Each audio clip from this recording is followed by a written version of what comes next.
The story you are about to hear is true. Only the names have been changed to protect the innocent. Fatima Cigarettes, best of all long cigarettes, brings you Dragnet.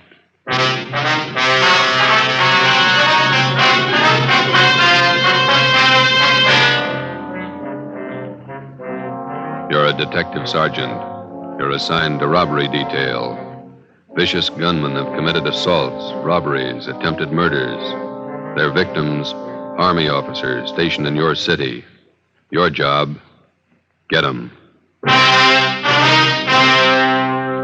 If you want a long cigarette, smoke the best of all long cigarettes. Smoke king-size Fatima. Fatima is the long cigarette which contains the finest Turkish and domestic tobaccos superbly blended to make Fatima extra mild. And that's why Fatima has a much different, much better flavor and aroma than any other long cigarette. That's why Fatima has more than doubled its smokers coast to coast. So, enjoy Fatima, the best of all long cigarettes. It's wise to smoke extra mild. Fatima. It's wise to smoke extra mild Fatima.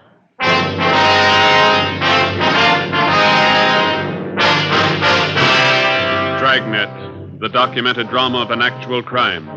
For the next 30 minutes, in cooperation with the Los Angeles Police Department, you will travel step by step on the side of the law through an actual case from official police files. From beginning to end, from crime to punishment, Dragnet is the story of your police force in action. It was Wednesday, February 3rd. It was cold in Los Angeles. We were working the night watch out of robbery detail. My partner's Ben Romero. The boss is Thad Brown, chief of detectives. My name's Friday. It was 1:45 a.m. when we got to Highland Park Division. Booking desk. Hi, Shepard. Oh, hi, Friday, Ben. Hi. Brings you out here. We got one to book, Shep. You want to do the honor? Okay. Just a minute. I want to sharpen this pencil. Right. All right, Jackson. Take it easy. Yeah. Relax, huh? Jerks. Okay. Yeah, let me get a new form in the machine. All right, what's your name? Roy Jackson. Address? 414 Alabama Street. Age? 23. Location of arrest? 1730 West Hill, the old Ranger Tavern. Ranger Tavern. Time of arrest? 11:25 p.m. Charge? Suspicion 211 PC. PC. Come on. Let's get this over with. Hey, you got lots of time. Let's check your property. All right, Jackson, everything out of your pockets. Put them on the desk.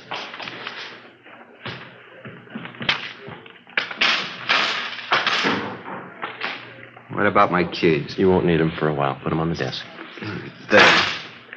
Oh, you forgot your watch. Take it off. All right. Yeah, that ring, too. Yeah. That everything? I'll shake him down. Yeah, that's everything. Okay, let me list it here. 1 brown man's wallet. Contents. I'll call them off to you, huh? Okay. 1 black pocket comb. Pocket comb. Got that. 1 keychain and ring with 5 keys. Good luck charm on it. 5 keys. Good luck, chum, yeah? Let's see, there's 10, $11.63 in cash. 11.63.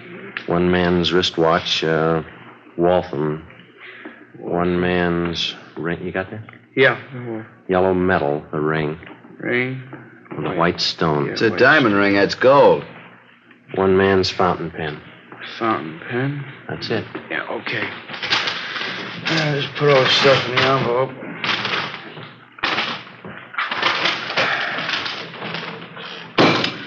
Okay. Get me a booking number, will you, Jimmy? Here's a receipt for your stuff, Jackson. Itemized. Yeah. And here's your copy, fella. Thank you, Shep. Murdoch, Yes, Sergeant? got one for you. You got a slip on it? Yeah, here. Thanks. Let's go. Wait a minute. You got nothing else to say, huh, Jackson? Been yapping at me for 2 hours. I told you all I'm going to tell you. 6 robberies, 6 assaults, 3 attempted murders. It's a tough rap to stand alone. What about your pals? You got my story. Okay, take them. Stubborn. Yeah. We better get the arrest on the teletype. All right. What? 2 a.m. It's a long day. It's Thad Brown coming in the door. Yeah. Hi, Chief. Hi. What are you doing out here this time of the morning? On my way home, thought I'd drop by and call the office. Forgot something. What about Jackson? Do any good? Not much. He's got a story. He's sticking to it. Where'd you pick him up? Bar on Hill Street. We booked him here. It's out of the way. Jackson finger any of the gang? No, questioned him 2 hours. Either of you got a smoke? No. Yeah. Here you go. Well, let's go in this office. Sit down a minute. It's a good idea. My feet are killing me. Pretty hard to figure this thing. All right. Yeah. Thanks. Gang of cheap hoods, armed to the teeth, slugging, shooting their way around town, coming from all directions. We got it fairly well narrowed down, and 9 out of the 10 jobs they pulled, they operated either in San Pedro, the central area, or Hollenbeck. Still haven't any idea why they pick Army officers for their victims. Jackson wouldn't tell us why. The MO still the same? They haven't switched? Not a bit. The hold-up men still dress as Army enlisted men. They steal a car, offer rights to officers, slug them, rob them, and shoot them. Same thing, 10 times over. Has the Army checked their personnel out at the fort? Keeping tabs on as close as possible. I don't think it's the work of any bona fide enlisted men, though. Well, we'll haul out Jackson and talk to him again in the morning. Maybe he'll be ready to tell us something by then. I'll stay after him. If you need any more men from Metropolitan to help out on this thing, let me know. Okay, Skipper. You better make that call and get home. Late. Yeah.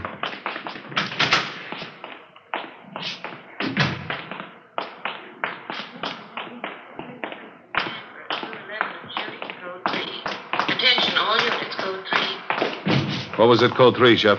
31st and Stafford, 211 and shooting. Chief Brown, Ben, and I got to the scene at 2:20 a.m. An ambulance was already there, along with 2 cruiser cars and a half a dozen curious onlookers. Lying face down on the dirt road about 15 feet off Stanford Avenue was a man dressed in an Army officer's uniform. He wore first lieutenant bars. His blouse had been half ripped off, and the side of his face was bruised and swollen. The back of his head showed the results of a vicious beating. There were 2 bullet wounds in his left shoulder. A few feet away, sprawled out on his back, was a major. He'd been brutally beaten, but he was still conscious. While the ambulance attendants gave first aid, we questioned him briefly. Both bodies were lying 30 feet from the interurban railway tracks. Feel up to telling us how it happened? Hit me on the mouth with a gun. Can't talk too well. No, don't try to get up, Major. That was Lieutenant Kelly. He was with me. He'll be okay. They're getting him in the ambulance. We were hitchhiking downtown, Kelly and me. 2 men in a gray sedan picked us up. Said they were going back to the fort. How were the men dressed? You remember? Too much noise. What do you say? Just a minute. What was that?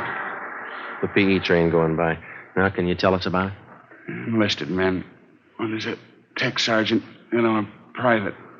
He said they'd drive us back to the fort in a gray sedan, Pontiac. Excuse me, Sergeant. Oh, sure. I'll have to take care of those face wounds. You can go ahead. Okay. Did you see the license number on their car? Too dark, no. Gray sedan. Pulled guns, stopped the car here. Took our money, everything. This'll sting a little. There, it's good. You think you'd recognize the men if you saw them again? One was tall, 6'2", I guess. Think I know. They shot Kelly. He tried to run. They shot him. How is he? He's okay. Is there anything else you can tell us about the man? Ambulance is ready. I'll take him. We can talk to him later. All right, Rob. Yeah.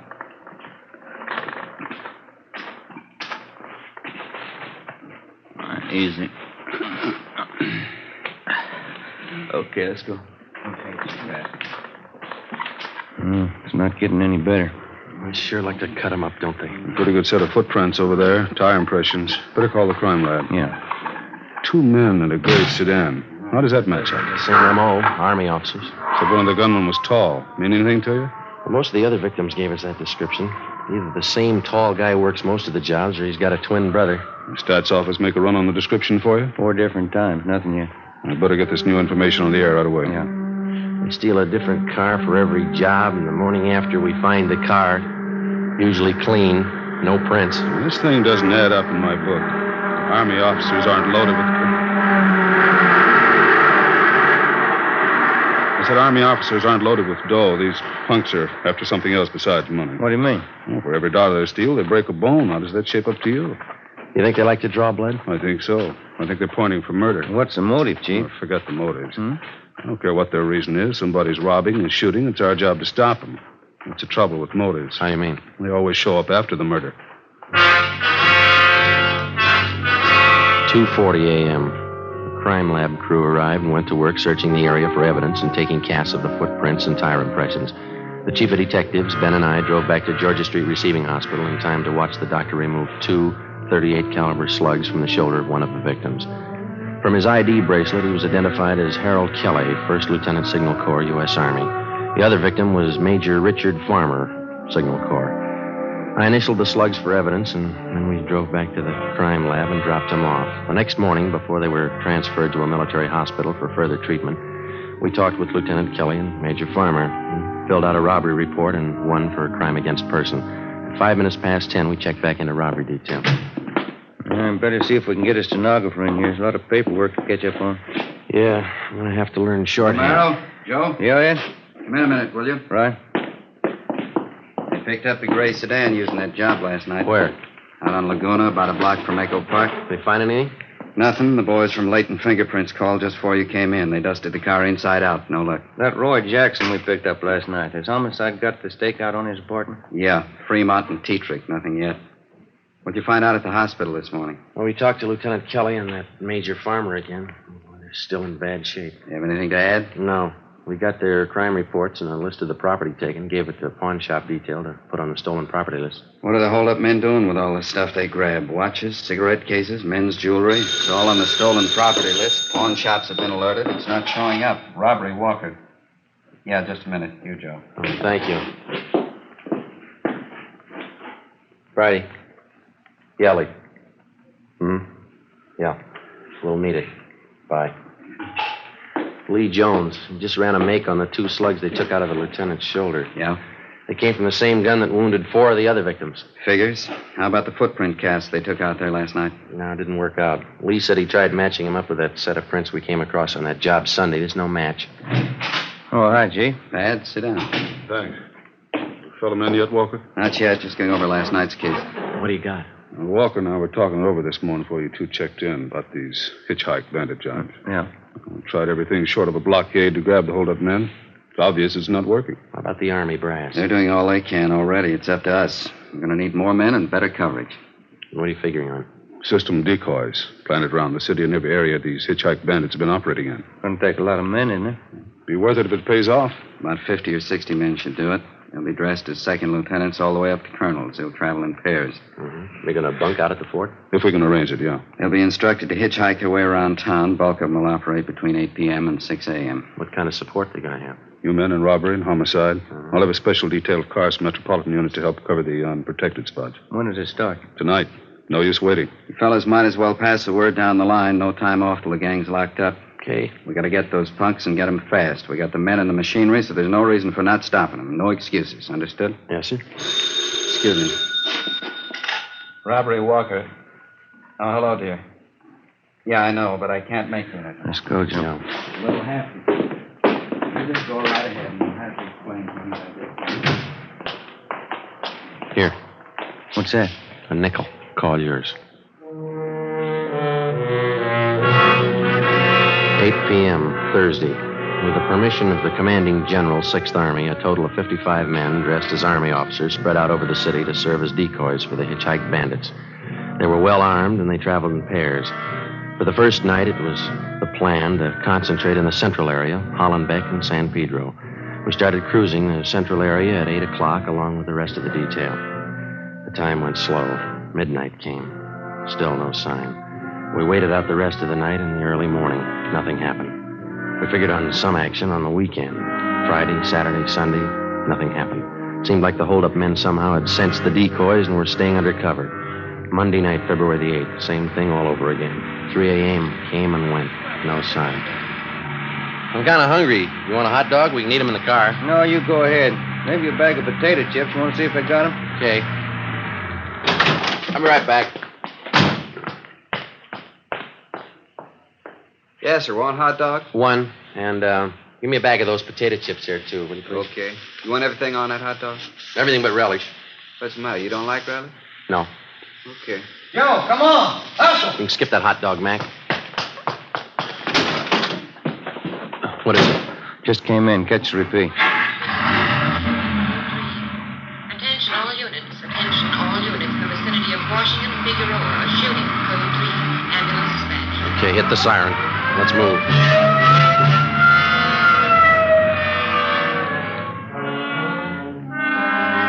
When we got to the scene, neither of the two victims were identified as police decoys.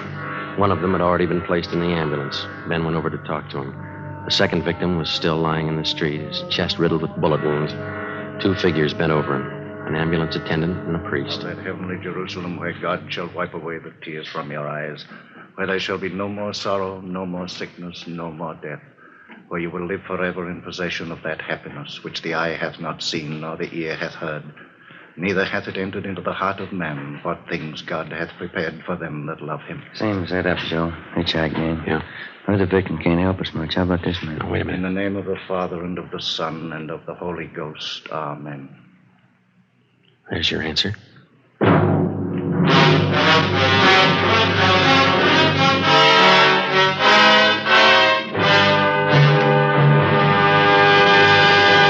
You are listening to Dragnet, the case history of a police investigation presented in the public interest by Fatima Cigarettes. If you smoke a long cigarette, it will be in your interest to listen to a typical case history of a Fatima smoker. It's the case of Miss Shirley Gelman, trained nurse in the city of Los Angeles, California, and this is her actual signed statement. Hospitals are short-handed these days, and nurses are working under pressure. I've found king-size Fatima just perfect when I'm off duty. They're extra mild, and even in the wee hours of the morning, Fatima tastes just fine. I urge all my friends to buy them. I agree it's wise to smoke extra mild Fatima. And more smokers are discovering this every day. Actual figures show Fatima has more than doubled its smokers coast to coast. So enjoy Fatima yourself. The long cigarette, which contains the finest Turkish and domestic tobaccos, superbly blended to make it extra mild. You will prefer Fatima's much different, much better flavor. You will agree. It's wise to smoke extra mild Fatima. It's wise to smoke extra mild Fatima. The best of all long cigarettes.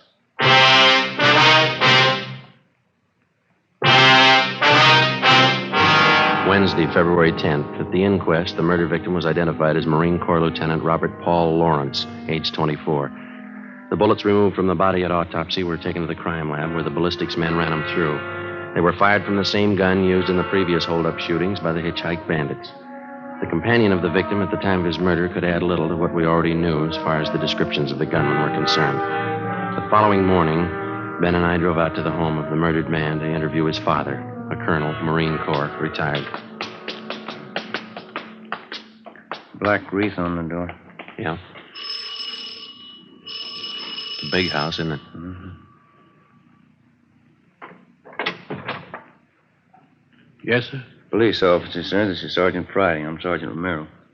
Oh, yes. I saw you the other day at the inquest. Yes, sir. We hate to bother you again, but we'd like to ask you a few questions. Yes. All right. Will you step in? Thank you. Now, this way.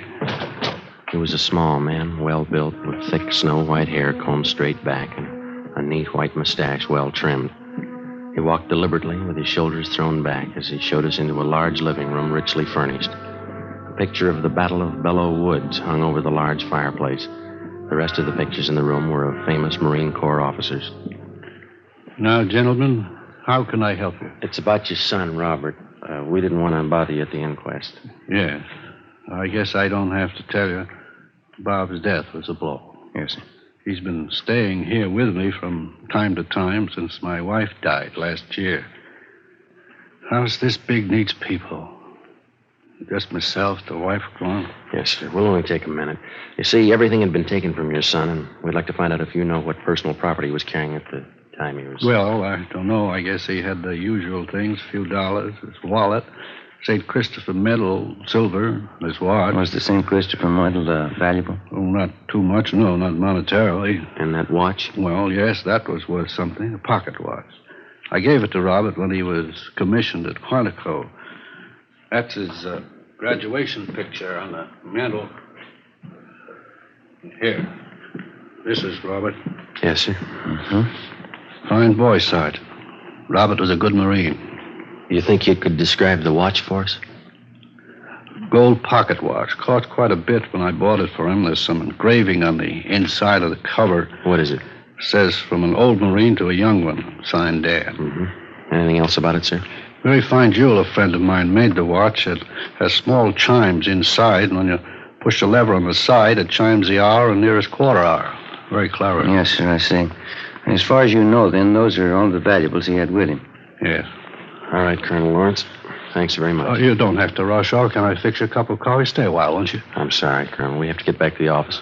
Oh. Well, let me show you to the door. I hope I've been of some help to you. You're not feeling too well. You've helped a lot, sir. Thank you. Thank you. Goodbye.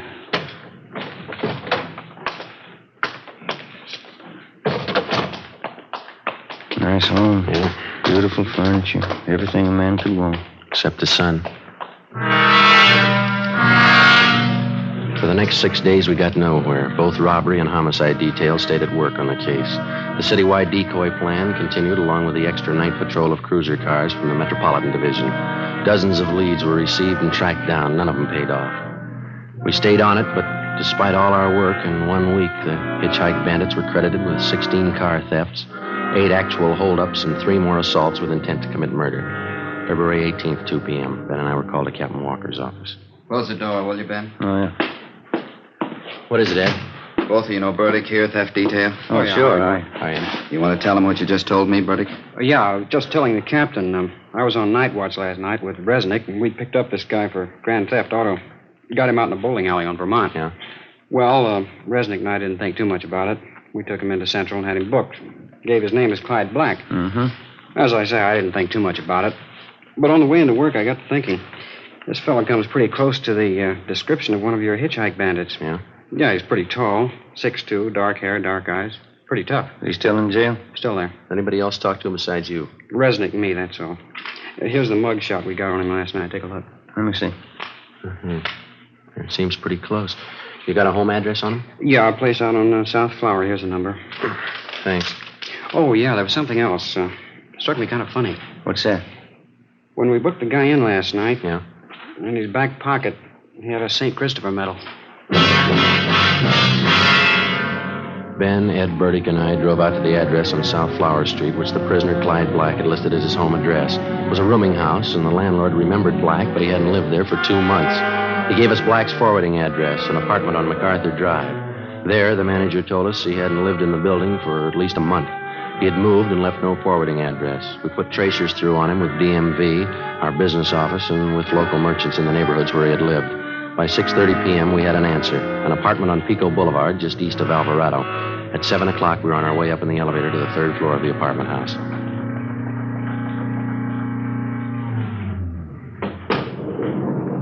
It's number 307. Must be down this way. Come on. Pretty run-down place. Musty. Yeah. This is it, 307. Somebody's in there. The apartments have back doors, Joe. You want me to cover it? Yeah, you better hustle. Right. Okay.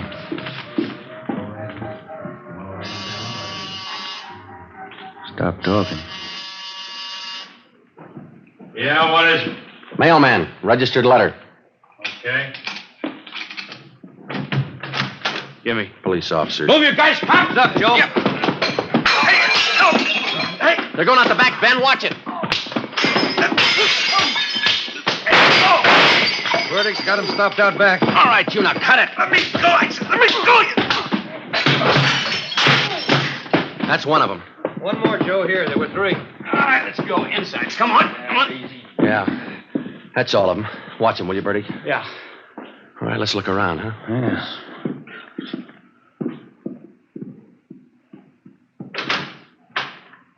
Take a look. Yeah, enough uniforms for an army. Before we left the apartment, we searched it thoroughly and found dozens of personal valuables, watches, rings, and wallets. There was also a .38 caliber Colt.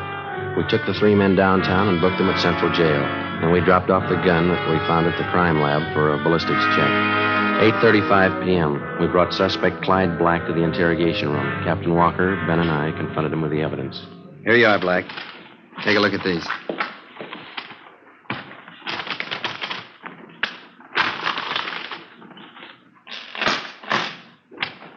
Well, they're not mine. We know that.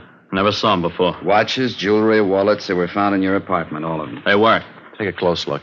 Auto theft, that's all you got me on. Yeah. I won them. I won the stuff in the crap game. You must be lucky. Crap game, I tell you. That's how I got it, in a crap game. Why not do it easy, Black? Let's call a stenographer and get it over with. How much evidence do you want? I didn't do it. I get it. Interrogation room, Friday. Yeah.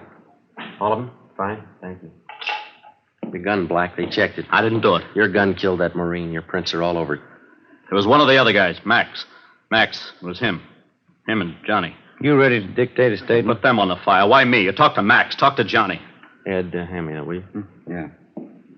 Here. Thanks. We got this watch out of your apartment, too, Black. Where'd you get this? Which? This one right here, the pocket watch. I don't know. Don't tell us you won it in a crap game. It's not mine. I never saw it before. It's a beautiful watch. It's engraving on the inside cover. Yeah, look here. From an old Marine to a young one. It's not mine. Let me show you how it works. Push this lever here, see, on the side?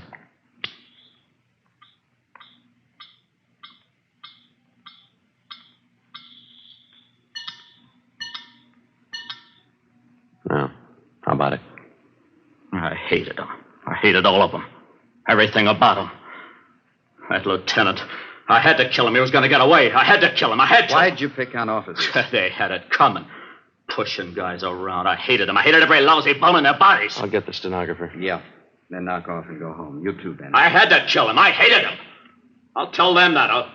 I'll tell them like I told you, just like I told you. Yeah, they'll believe you, mister.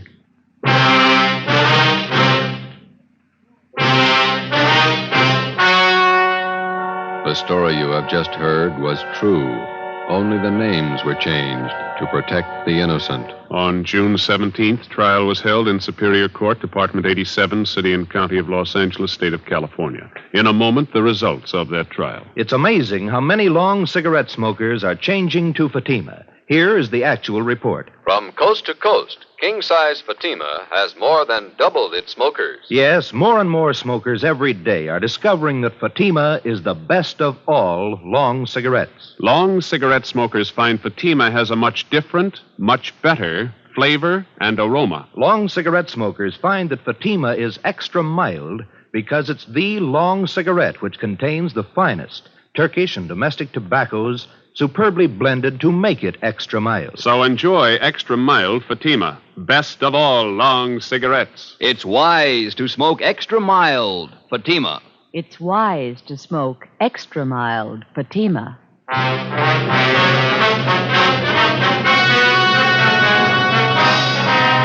Clyde Black and the other 4 members of the Hitchhike Bandit gang were tried and convicted in Superior Court on 1 count of murder and several counts of robbery and assault with intent to commit murder. All 5 are now serving life terms in the state penitentiary. You have just heard Dragnet, a series of authentic cases from official files. Technical advice for Dragnet comes from the Office of Chief of Police W.A. Wharton, Los Angeles Police Department. Fatima Cigarettes, the best of all long cigarettes, has brought you Dragnet from Los Angeles. You're tuned for the stars on NBC.